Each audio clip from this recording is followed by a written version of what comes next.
Pagbasa mula sa sulat ni Apostol San Pablo kay Tito. Mula kay Pablo, isang lingkod ng Diyos at apostol ni Hesukristo. Sinugo ako upang patibayin ang pananampalataya ng mga hinirang ng Diyos at upang palawakin ang kanilang kaalaman tungkol sa katotohanan makakapaglapit sa atin sa Diyos at bigyan sila ng pag-asa sa buhay na walang hanggan. Bago palikhain ang sanlibutan, ang buhay na ito'y ipinangako na ng Diyos na kailanmay hindi sinungaling. Ipinahayag niya ito sa kanyang salita sa takdang panahon, at ako ang napagkatiwalaang mangaral nito ayon sa utos ng Diyos na ating tagapagligtas. Sumusulat ako kay Tito na tunay kong anak sa pananampalataya. Sumaiyo nawa ang pagpapala at kapayapaang mula sa Diyos Ama at mula sa ating tagapagligtas na si Kristo Jesus. Iniwan kita sa Kreta upang ayusin mo ang mga bagay na dapat pang ayusin at upang pumili ka ng mga matatandang mamamahala sa iglesia sa bawat bayan ayon sa inuutos ko sa iyo. Pumili ka ng mga taong walang kapintasan. Isa lamang ang asawa at ang mga anak ay mananampalataya at hindi magugulo o matitigas ang ulo. Bilang katiwala ng Diyos, kailangang walang kapintasan ang isang tagapangasiwa ng iglesia. Hindi siya dapat mayabang, hindi magagalitin, hindi lasenggo, hindi mapusok o sakim. Bukas ang tahanan sa mga panauhin, maibigin sa kabutihan, mahinahon, makatarungan, may kabanalan, at marunong magpigil sa sarili. Kailangang matatag siyang nananalig sa mga tunay na aral na natutuhan niya, upang ito'y maituro naman niya sa iba at maipakita ang kamalian ng mga sumasalungat dito.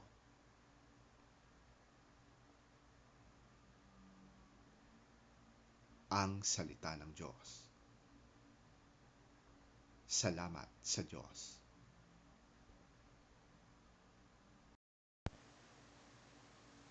Ang mabuting balita ng Panginoon ayon kay San Lucas. Papuri sa iyo, Panginoon. Sinabi ni Jesus sa kanyang mga alagad, siguradong darating ang mga sanhi ng pagkakasala, ngunit kakilakilabot ang sasapitin ng taong panggagalingan yon.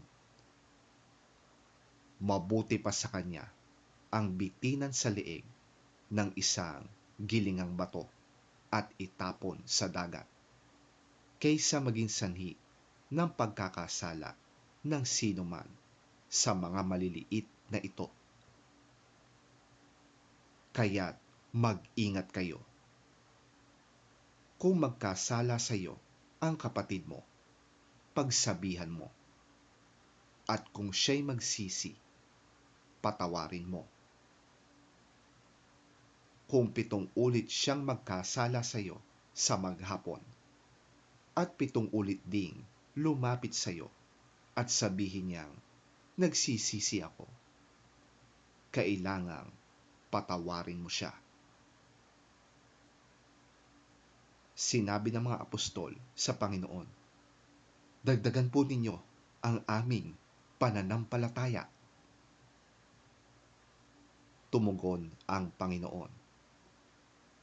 Kung ang inyong pananampalataya ay maging sinlaki ng butil ng mustasa, masasabi ninyo sa punong ito ng sikamoro, mabunot ka at matanim sa dagat,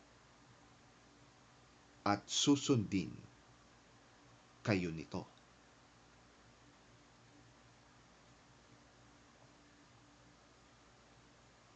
Ang mabuting balita ng ating Panginoon.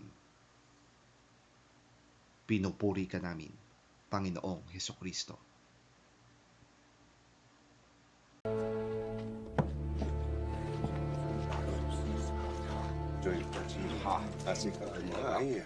Jesus said to his disciples, "Things that cause people to stumble are bound to come, but woe to anyone through whom they come. It would be better for them to be thrown into the sea with a millstone tied round their neck than to cause one of these little ones to stumble. So watch yourselves. If your brother or sister sins against you, rebuke them, and if they repent, forgive them. Even if they sin against you 7 times in a day, and 7 times come back to you saying, 'I repent,' you must forgive them."